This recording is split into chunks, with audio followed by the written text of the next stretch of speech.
to another episode of Brew Crack, everyone.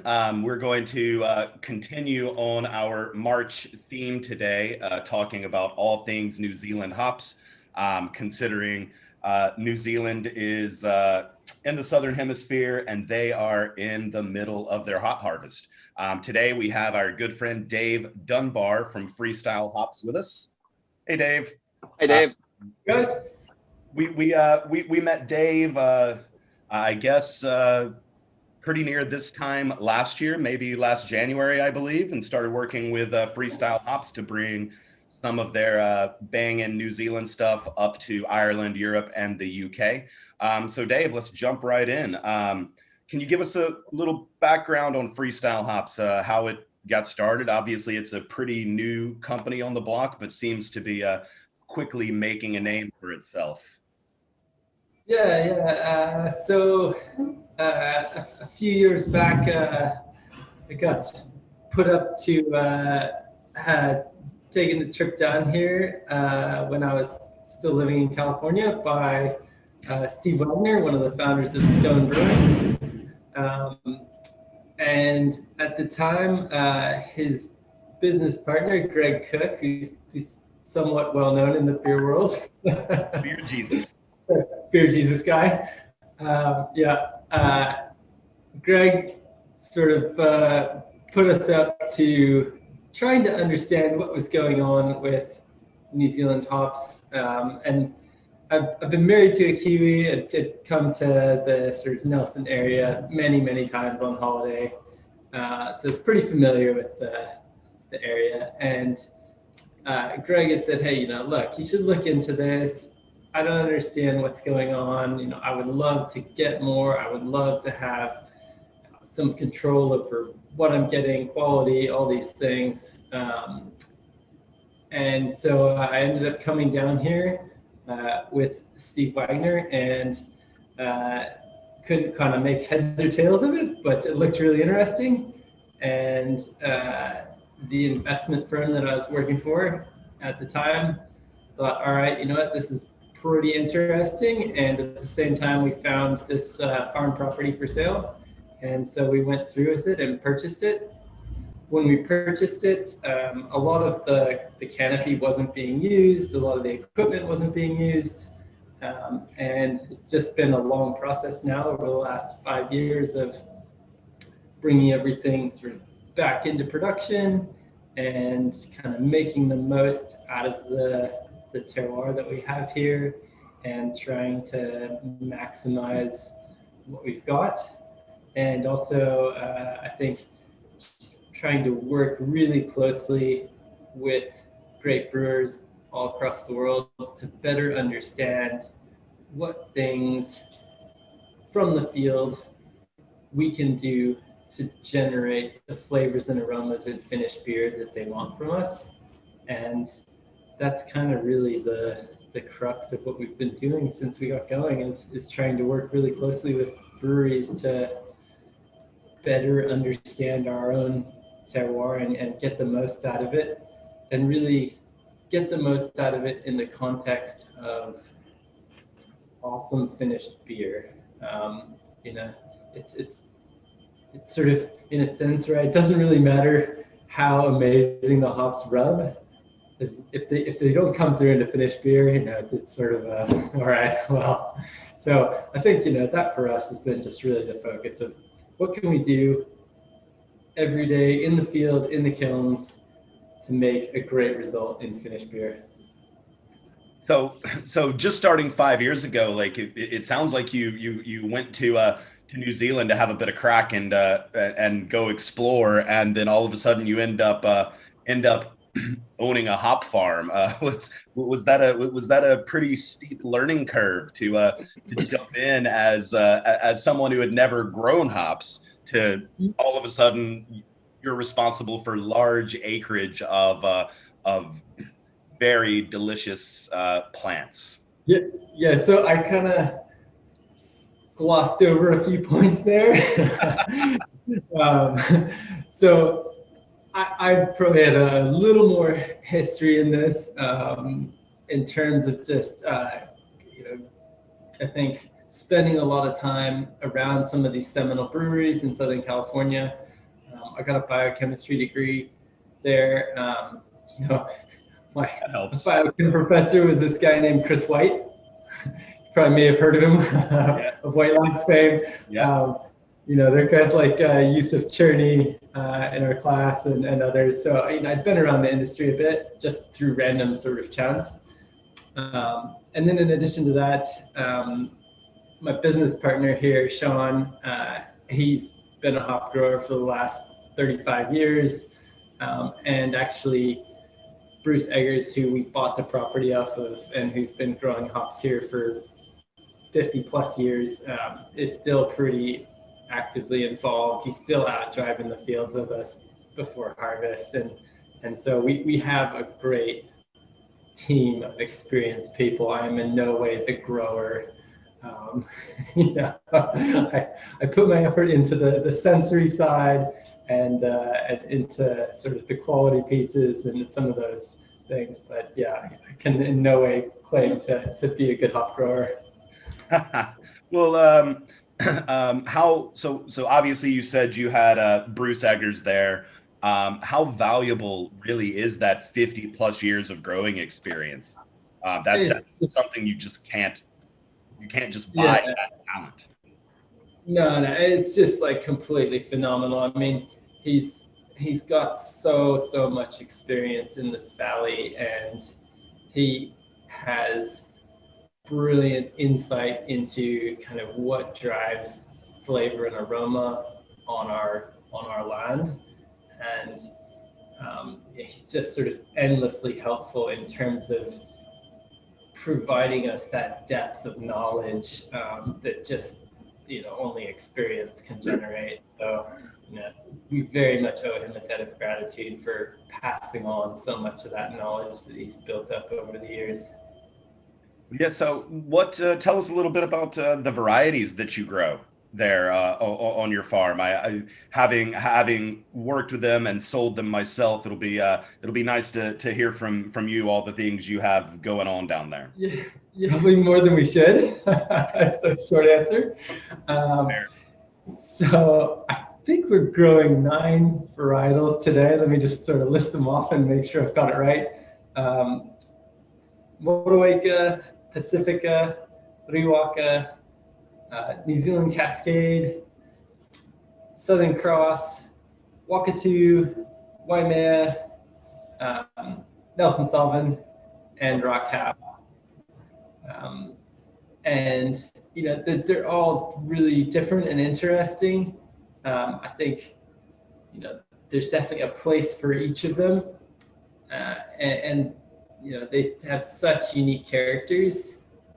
I'd say one that, you know, as a beer drinker who's sort of heavily influenced by, you know, it was my pub at university, but the original Pizza Port location in Solana Beach that Tommy Arthur was brewing at, you know, those early creations of Tommy's really influenced my sort of worldview on hops. And so, you know, I think we're really proud, I think in a lot of ways, of our Cascade actually, because it's such an interesting example to me of terroir. It's so different than Cascade from Australia, from Yakima, from Germany. And I think that to me is just a fascinating piece of the flavor aroma picture. And it's kind of amazing to see how the character of some of these hops can be so different depending on where they're grown. And you know, we're really stoked that breweries are excited to use our Cascade. I mean, there's plenty of Cascade out there. So, you know, to us, that's like, yeah, all right, if we can grow Cascade and people are really excited about that, we're doing pretty good. How would you say, Dave, that your Cascade differs to Cascade that might be grown in North America, for example? I'd say probably the most obvious difference is that piney sort of Christmas tree character that's really often there in the background and present throughout Yakima is just non-existent here. We just don't generate any of that. And then on the flip side, we're generating a lot more of these tropical fruit flavors and probably a less prominent kind of grapefruity note. So that would be sort of the other, I think, main difference. And it's sort of present throughout all the varietals we grow. There's often a bit of that kind of undetermined tropical fruit character. We see it in our Motueka. It's present obviously a bit in the Nelson Sauvin and in other hops like Waimea. So it's probably a bit of our sort of terroir character, I think. No, is that terroir? Is that unique to New Zealand or unique to your farm? Would you find, say, a Cascade that grows on other farms also lack that Christmas tree piney resiny thing, or is there a micro terroir unique to specific farms? I think in that case, it's probably, we found that most of their hops in the district here, most other Cascade that's grown has a very similar flavor profile to ours. I think at times maybe we're able to generate a little punchier flavors, but it's hard to know if that's sort of from harvest and sort of cultural practices in the field that we're, choices that we're making there versus, locational differences. I mean, we are very, very close to the ocean, so we have quite a large diurnal temperature range. So we tend to get, pretty cool mornings and pretty solid heat through the day. But it's hard to sort of tease out, I think, how much site to site difference there is versus just differences in kind of growing style, harvesting, choices, processing choices. So that one, I think at this stage is sort of a little too unclear in my mind. Dave, you spoke a few minutes ago about how, when a brewer tells you and explains the kind of things that they're looking for in hops, and then how you can kind of translate some of that back into actual behaviors in the farm and in the field that will try and extract those flavors and aromas that people are looking for. Can you just kind of expand upon that a little bit? Like what is it? What tools do you have available at your disposal as a grower to try and influence into hops? What steps can you take to try and change flavor? Yeah, I mean, I think the key tool that we have is adjusting our harvest timing. Within that, we can make choices about when we put out fertilizer, how close to harvest we're continuing to push fert. We can make choices about how close up to harvest we're watering or pulling off the water. And then also, to a certain extent, some of our choices in the kiln, I think can make sort of light differences. Yeah. I think really mostly we're just not screwing things up there. Yeah. But I mean, a lot of that is like harvest timing choices, and also how we're sequencing that nutritional need and the water, as we come up to that harvest point. So you guys are in the middle of harvest right about now, right? Yeah. Yep. We're going long days. long days, I'm guessing. Yeah. Way too many hours, but that's all right. So it's all. When do you hope to be finished? We're hoping to be finished, I think that would be the 2nd of April. Sort of. Okay. Moment. Another week or so. Yeah, so I think that would put us sort of another 2 weeks, 9 days, something like that. That's not too bad. You can see the light at the end of the tunnel. It's not so far away. Yeah, it's not hopeless. But at the same time, the probably at this point the excitement of starting harvest is worn off, and even though the end of the tunnel is getting closer every day, it feels a little bit farther away because things aren't quite as exciting as they were 2 weeks ago. Yeah, it's a little bit of a grind, but yeah. Great So, grain harvest is like that around here. You spend like the month before harvest, getting really excited about it, looking forward to it. Like then the first couple of weeks are fine, and then by the end, it's just you're a shattered wreck, and looking forward to seeing a bed again. Yeah, sort of no way around that one. Just is. It is what it is. 9 varieties, which is a lot of varieties, I guess, in the scope of the available varieties to New Zealand. Whenever you're approaching harvest, are there any of those 9 that you're getting close to ready to harvest and you're just like, okay, is this going to work out? Is this going to be where I need it to be? Like, are there any of the 9 that is always a bit touch and go when you're getting ready to harvest? Not any of them specifically. I think the bigger one that we run into with some of the varietals that we don't do that much of is that, we'll have one block of say Wakatu, and we want to nail it and get it perfect, but we also are having to work around weather constraints and other sort of harvest issues. So I think for us, one of the things that we find challenging on those varietals that we don't grow very much of is that they're just a little bit harder to track and to nail down that like perfect spot to harvest them. And I think some of that's just because we don't have that depth of experience. I'm harvesting 8 or 12 blocks of Motueka a year, and that's a lot of lots, and that's a lot of lot selection and sensory feedback and brew data that we get coming back in. And so just that volume of information makes it a little easier, I think, to be confident about hitting our aroma and flavor targets. Whereas with Wakatu, I've got one block. Generally, I'm going to end up with one lot each year. And so our willingness to sort of experiment a little bit is less. And I think also we don't have as many repetitions. So it's a little harder to be super, super confident, I think, making the call on some of those just because we don't have quite the volume of data, and we're less willing to experiment at the risk of something bad going on. So yeah, you can't blend it away.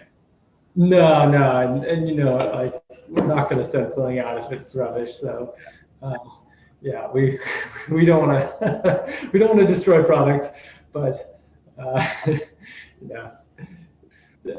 we have had a few though, like where we've gotten breweries to like, hey, let's try and can you push like the Pacifica just way later and let's see what happens. And we've had some great experiments that way.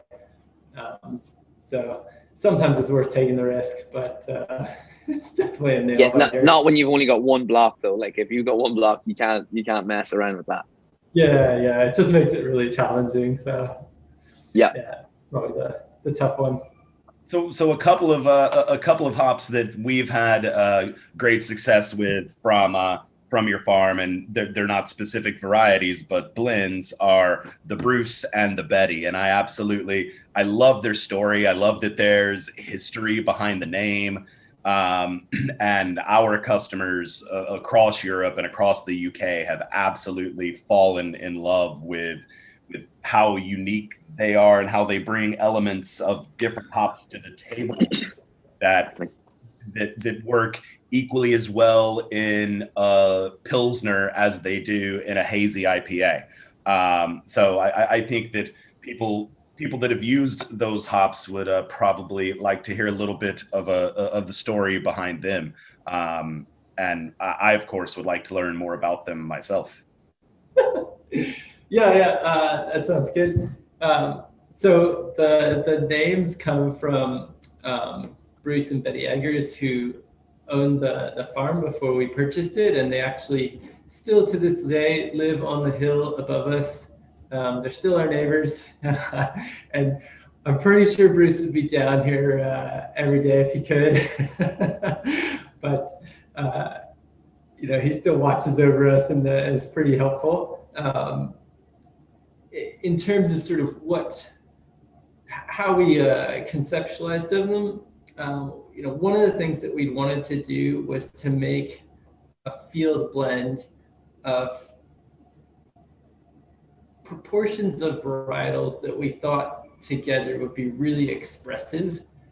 We have varietals that have certain really high notes that we found, really awesome. And the idea was that we could combine things with each of those high notes to get something that together was really interesting and complex and kind of express the character of our farm. And that was how it came about. And we've refined it year by year. There's a chunk of Nelson Sullivan, there's Motueka, there's Southern Cross, and we've played around also with a few other, some Wakatu in that fourth position, as well as some Pacifica. Really trying to just sort of capture that essence of our terroir. And I think, it works really well, I think, in the way that a winemaker might make a field blend to sort of capture the expression of their land. That was really the idea behind the Bruce. And we've been really happy with the result. And I think, we feel like it very much has this character that is present throughout kind of everything that we grow. So that was kind of the theory behind it and the idea. And, it's in many ways a tribute to sort of all of that wealth of experience and knowledge that Bruce has handed down to us. And I think, a very fitting tribute. So that's kind of that one. And then on the other side, with the Betty, we wanted to play around with some different processing techniques, specifically trying to alter some of our processing through the kiln and the pellet mill. So the Betty uses a reasonably similar blend of hops to the Bruce, actually. But with that one, the focus has been to try and tweak a bunch of pieces in our process to preserve as much as possible some of these interesting, I think, quite fruity characters that are really easy to blow off. They're tend to be compounds that have very low volatility points. So, pretty low temperatures, they can pretty easily be knocked off. And that one is very much a kind of work in progress in terms of us trying to see how we can alter our processing pathway to maximize those flavors and aromas and preserve as much of them as possible. And that process isn't entirely sustainable at the moment in terms of, we can't use it for everything we do. It's too slow. It doesn't quite, but we're really excited to do a bit of it and get it out there and make something really cool. And we thought it was quite fitting to name it after Betty Eggers. So that was sort of the genesis of that piece. And I think that's something that we'll continue to do, and we'll try to, over time, refine what we're doing to make it more scalable to the rest of our production, and to try to do everything we can to preserve those characters, because we love them, across everything we do, but we're not quite there yet on some of the more out there stuff. I remember that. Well, first of all, it's interesting to know that the blends between the two are pretty similar, because I remember the day our reefer with full of your lovely hops landed last year, like us around the office wanted to immediately do sensory on the Bruce and the Betty. And at that time, I didn't know that they were similar blends, and thinking back on that and just realizing how completely different they were on the rub, and knowing that they're similar blends speaks interestingly to how they're processing. not like What's that? super close. So it's the same varietals in there, but I would say the percentages are Okay. A bit different from the two. So yeah, I should say. Okay. The percentage mix is a little bit different. I remember smelling the Betty and just thinking like how pretty and soft of a hop it was. Like it just wasn't like super in your face, but like there were layers of a lot of interesting things in there. Like I remember talking about mimosa, and like this big hit of mimosa for some reason, like orange champagne. It was just gorgeous. The process change, we seem to get a lot of that where we're not entirely sure why this is, but it seems to be that a lot of people perceive that as a sweet aroma. And I mean, I get the same thing when I rub that I perceive it as quite sweet, even though like you're not tasting it. I'm not quite sure why that sort of it triggers that, but it does seem to be quite common that that's sort of the perception. And actually, Jeff, who does all of our drying here, just did a brew with it. And it was quite interesting that the aroma, he cranked up the IBUs a bit on it, and he didn't tell us. And the aroma sort of was quite sweet, and yet the taste was, you know, a bit of like old school West Coast punch. And it was a bit of a sort of quite surprising. We were like, whoa, that was not what I sort of expected from the smell of it. So do you guys brew there for kind of quality and sensory reasons, or okay. And just to sort of like validate some of the things that we do. So, you know, we want to understand if we do something, how that translates into finished beer. And we do have great partners here domestically, like Garage Project and others who give us great feedback. But it's also really helpful to be able to do that yourself and to see, okay, we did this, it rubbed like this, and finished beer was here. And you know, sometimes that's quite one-to-one, where it's like the rub and finished beer are pretty much the same thing. But surprisingly, you know, quite a lot of the time, it's just not. Like it's you know. And so you know, like we found with some varietals that actually producing something that rubs awesome isn't that great in finished beer. And it's just because it rubs so bright and sort of lovely. But you know, for I think a couple of different reasons, it just ends up in finished beer not being that punchy.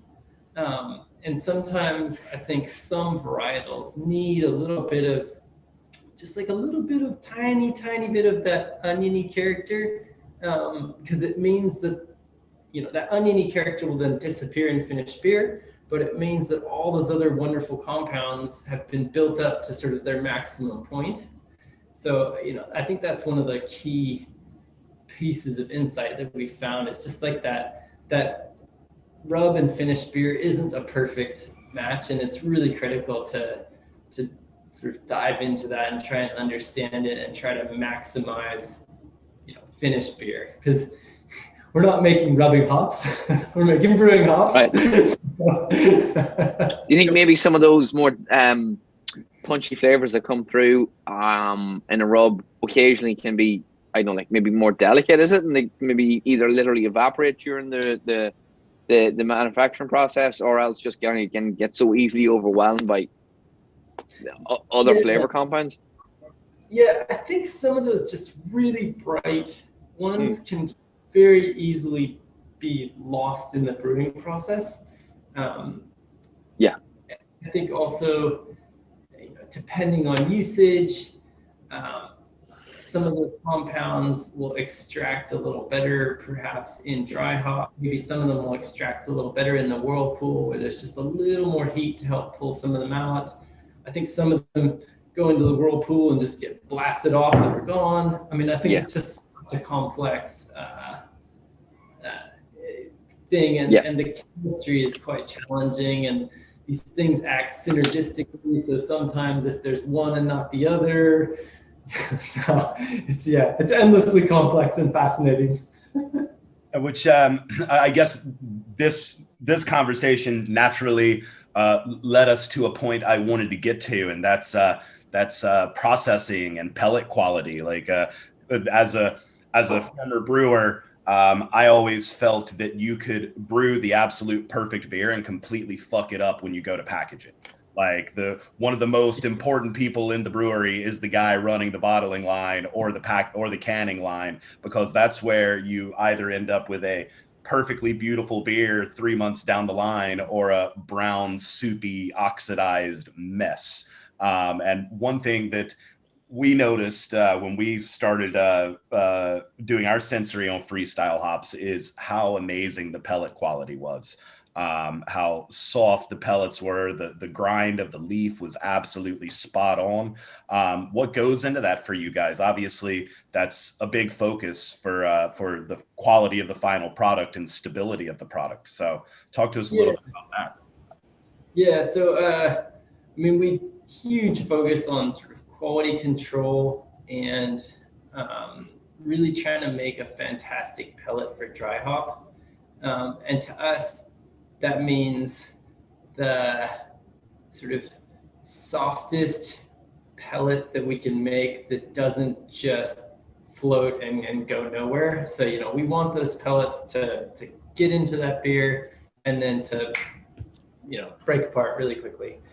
And so we have density targets and we have hop grind targets. So we're trying to get a very specific grind coming out of our hammer mill so that those pellets are then flowing through the actual pellet die just the way we want them to, and we're getting the right density coming out of that die.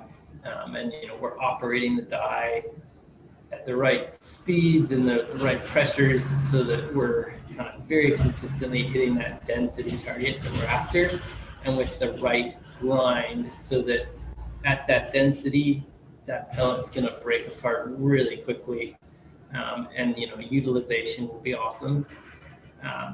This year, we had some issues last year, as many people did. This year, we're back to kind of our normal operating. So for us, we're pelleting as we harvest. So we're typically kind of around between 48 and 72 hours from field to foil. So, within at most 72 hours, a hop's going from on the vine in the field to sealed in nitrogen in the foil, and really focusing on getting that pellet as perfect as we can, and then packaging it as well as we can, and getting it into cold storage as quick as we can. I think that's sort of all we can do is mess it up basically once we cut it down in the field. So it's just like get it to its safe place as fast as we can and in as good a condition as possible. Minimize its heat exposure, minimize its oxidation potential, and that's for us the name of the game. And it's just a lot of little quality control steps and just being really careful about each part of the process. Making sure those moistures coming out of the kilns are just right, making sure that it's going into the hammer mill in the right state, and that we've got kind of our grind right and our milling right. And then we have like this staggeringly large air-to-air cooler to cool the pellets down really, really quick. And then it's off to packaging. So trying to just get every piece of the process as good as we can. One thing you brought up there, finally, hold on, the sunrise is finally coming through my window. Oh, did the clocks get set right? The clocks are now right, thanks. I'm never going to live that down. No. Never. That's full stop. No, One thing you brought up there is issues from last year, and I think if I remember correctly, you guys were rushing to get the last of the Nelson picked last year as COVID restrictions were coming in. Yeah. What differences have there been this year? Obviously, I'm pretty jealous because I have friends in New Zealand that I just see out having pints with their friends, and everything's cool, and here I am in Galway, Ireland, and I don't think I've left my house in a year. That's what it feels like, at least. We're definitely very grateful to be in a place where hugging our friends is still a thing, and you know, absolutely love that. And yeah, I feel you know, I've got family in California and in a few other places, and yeah, I'm sort of very thankful for what we've got. Last year, as probably you guys may know, New Zealand had one of the strictest lockdowns in the world. It thankfully turned out to be very effective, but as a result, essentially we finished our harvesting Nelson Sauvin and had to stop. And it took us a couple weeks to kind of sort through just the process of being allowed to get up and operating again, and to figure out how to operate within the restrictions that were put upon us. And it's just sort of a very slow and painful process. And I understand sort of why it ended up being this way, but you know, it felt like the sort of government was changing the rules on us every single week, and you know, we're doing our best to try and like comply with these things, and it was just a very challenging situation that ended up just really stretching out how long it took to get hops out of New Zealand. And I mean, we were running into all sorts of just silly problems for, like, you know, we had a minor breakdown in our mill, and normally it's just call up, there'll be a part, you know, overnighted to us, the next morning we'll be up and running again, no big deal. That part sitting there in Auckland, but nobody can figure out if they're authorized to go into the warehouse and actually pick it up and send it to us. You know, just sort of like these crazy problems where, and same thing, you know, global shipping sort of snarled to a halt, and you know, I think we're all still feeling the pain of that. I mean, it's not like shipping is massively better nowadays. No, it's and we deal with that a lot. I think we're going to be feeling the supply chain ramifications for quite some time. Yeah, even this season, I mean, we ourselves and the other growers that we work with, we're getting shipping containers canceled on us all the time. You know, the companies change things week by week. Yeah. So I think it's one of those things of we all sort of do the best we can, but we're in a very imperfect situation at the moment. I would say though that this year, you know, all of our other operations have been going normally, so you know, I think things will get out much quicker, and I think there might be shipping delays, but I think this is in a more reasonable realm of like a few weeks of problems, not like just, you know, multiple months of various disasters one after another. So yeah. So if things go kind of according to plan, and if this ship that's currently stuck in the Suez Canal manages to get pushed out of the way, when do you think we might be able to see some of your great stuff over this side of the world?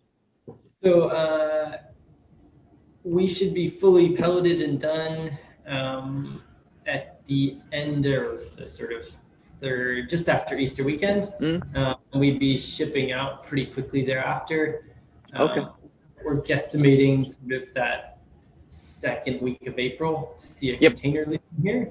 And so I think that would mean probably 6-ish weeks to get to you guys and be free from all the ports if yeah. Yeah, so probably, you know, that very early June. July. June, July. Yeah. Yep.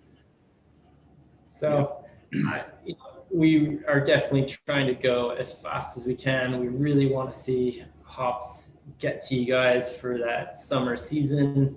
We're really optimistic that sort of things are going to keep getting better and better, and that, you know, people will be out drinking beer, perhaps even in semi-close proximity to each other again one day.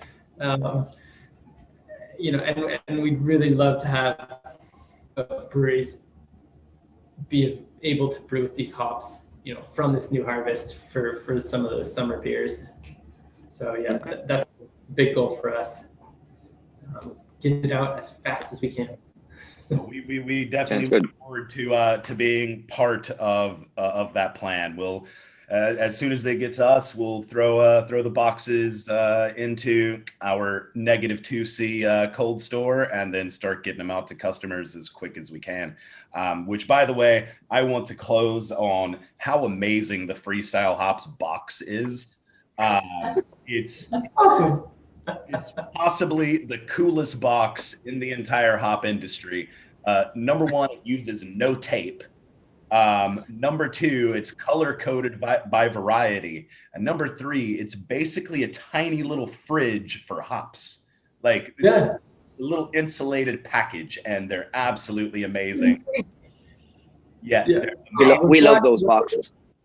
Yeah, I mean, for us, we kind of recognize that, you know, a lot of breweries just cannot truck refrigerated everywhere they go. It's just not feasible. And so, you know, to have a box that will protect their hops after, you know, everything that we've done to get it right up until that point, it would be, I don't know, in our eyes, it'd be just awful to then, you know, lose it on that last little leg. So, you know, we just want to keep them safe all the way to the brewery's freezer. And those boxes totally work. They really do keep things cold. So we've been really stoked on that. And I love that each box are packing strapped across, so you almost have a little handle to carry the box across the warehouse or across the brewery. I mean, like, the attention to detail that went into just the box design is amazing. I love them. Yeah. Our guys figured out real quick that, strapping it that way was like 5 times better. And so we were like, great. All right, done. Because, I mean, we do the same thing. We grab them by the straps. It's great. Yeah. Those heavy boxes. They're fantastic. And they use no tape. They fold together all nicely. Like, they're absolutely fantastic. Definitely, Dave, thanks for joining us. I know it's late for you. It's early for us. But having you take time out of your busy mid-harvest schedule is fantastic, and we're honored to have that privilege. Oh, it's been great to see you guys. No, thank you. Like, I know myself what it's like during harvest, and like, for you to take an hour out of your day during literally one of the busiest weeks of your year is generous. Thank you all once again. Thanks for joining us. Yep. Enjoy your beer, Dave. I'm going to drink more coffee. Yeah. We'll go in different directions.